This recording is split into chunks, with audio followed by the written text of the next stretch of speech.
जो लो होना है ये भी सर्दी की अलामत हुआ करती है, यानी बदन में जो है वो सर्दी बढ़ जाती है, खून के अंदर जो बल्कमी रतूबतें होती हैं वो ज़्यादा हो जाती हैं। इसका इलाज भी बहुत ही आसान इलाज होता है, यानी हमने सर्दी को गर्मी के अंदर बदल देना है, बस इलाज हो गया। इसके लिए मैं आपको एक नुस्खा लिखवाता हूँ, नुस्खा आप लिखें, परेशान होने की ज़रूरत नहीं है। चंद दिन इसको इस्तेमाल करेंगे तो इंशाअल्लाह ताला ये जो मर्ज़ है हमेशा के लिए ख़त्म हो जाता है। अब नुस्खा आप नोट फरमा लें कि आंवला, हरड़ स्याह, कौरतुमा, सुर्ख मिर्च, लौंग, जलवतरी, दारचीनी, ये सारी चीज़ें आपने बराबर वज़न ले लेनी है।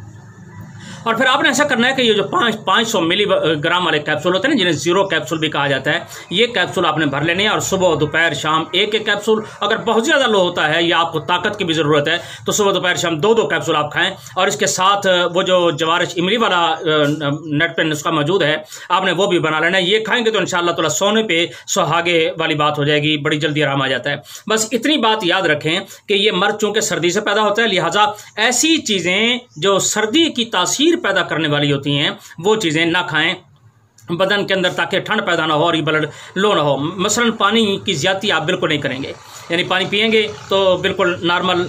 बाज़ आदमी ज़्यादा पानी पीने के अपने बदन को आदी बना लेते हैं, आपने कम पानी पीने का आदी बनाना है, ज़्यादा पानी भी इस्तेमाल नहीं करना। और दूध की बनी हुई जितनी भी चीज़ें हैं तमाम की तमाम छोड़ देनी हैं। लेसदार चीज़ें आपने इस्तेमाल बिल्कुल नहीं करनी, जैसे ये भिंडी है, अरबी है, केला है, पक्का अमरूद है, ये चीज़ें लेसदार होती हैं, ये आपने इस्तेमाल नहीं करनी। इसी तरह मीठी चीज़ें, इनको भी आपने इस्तेमाल नहीं करना। मिसाल के तौर पर ये खालिश मीठी चीज़ें कह रहा हूँ कि जैसे ये खरबूजा होता है, अब इसके अंदर कोई जायका नहीं, मीठा ही मीठा होता है। तरबूज है, मीठा ही मीठा है। यह पक्का अमरूद होता है, मीठा ही मीठा है। तो ये खजूर है, मीठी ही मीठी है। आपने ये चीज़ें इस्तेमाल नहीं करनी यानी जो मीठी चीज़ें इनसे आपने बिल्कुल परहेज़ करना है। ये परहेज़ जो है ना, ये बहुत ज़रूरी होता है। परहेज़ अगर नहीं करेंगे तो ये मर्ज़ कभी भी ठीक नहीं हो सकती। अब इसकी मैं आपको मिसाल देता हूँ कि अगर किसी कुएं के अंदर कुत्ता गिरकर मर जाए तो शरीयत तो ये कहती है कि अगर उसमें से आपने 100 डोल पानी निकाल कर बाहर फेंक दिया तो ये कुआं पाक हो जाएगा। अब बस्ती वाले 100 डोल पानी का तो निकाल लें, लेकिन कुत्ता ही ना निकालें तो क्या वो पाक हो जाएगा?